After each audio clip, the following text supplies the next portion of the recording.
खुदा की हिफाजत में महफूज।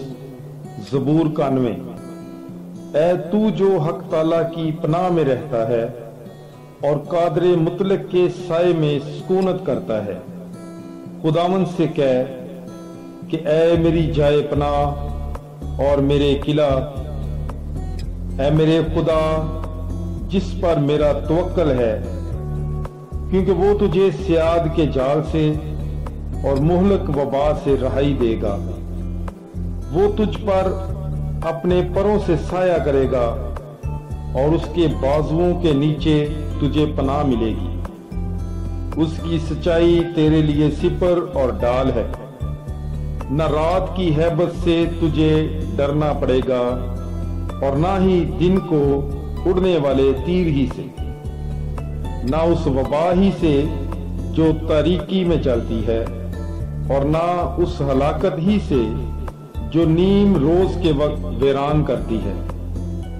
तेरे आसपास 1000 भी गिर जाएं और 10,000 तेरे दाहिने हाथ की तरफ, मगर तेरे नजदीक वो ना आएगी।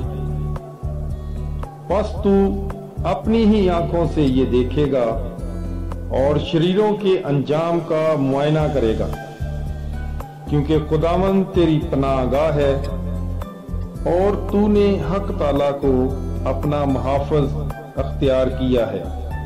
कोई आफत तुझ पर ना आएगी और ना कोई बला ही तेरे खैमा के नजदीक पहुंचेगी, क्योंकि उसने अपने फरिश्तों को तेरी बाबत हुक्म दिया है कि तेरी सब राहों में तेरी हिफाजत करे। वो तुझे अपने हाथों पर उठा लेंगे, ऐसा ना हो कि तेरे पांव को किसी पत्थर से चोट लग जाए। तू शेर बब्बर और अफी को लताड़ेगा, जवान शेर और अजदहा को पामाल करेगा। क्योंकि उसने मुझसे तल्लक रखा है, मैं उसे निजात दूंगा। मैं उसकी हिफाजत करूंगा, इसलिए कि उसने मेरा नाम पहचाना है। वो मुझे पुकारेगा तो मैं उसकी सुनूंगा। मुसीबत के वक्त मैं उसके साथ रहूंगा। मैं उसे छुड़ाऊंगा और उसे जलाल बख्शूंगा। मैं उसे अयाम की दराजी से आसूदा करूंगा और अपनी निजात उसे दिखाऊंगा। आमीन। पाकलाम के पढ़े और सुने जाने पर खुदावंद की बरकत हो। खुदा का शुक्र हो। Bible is life. God bless you. खुदा की हिफाजत में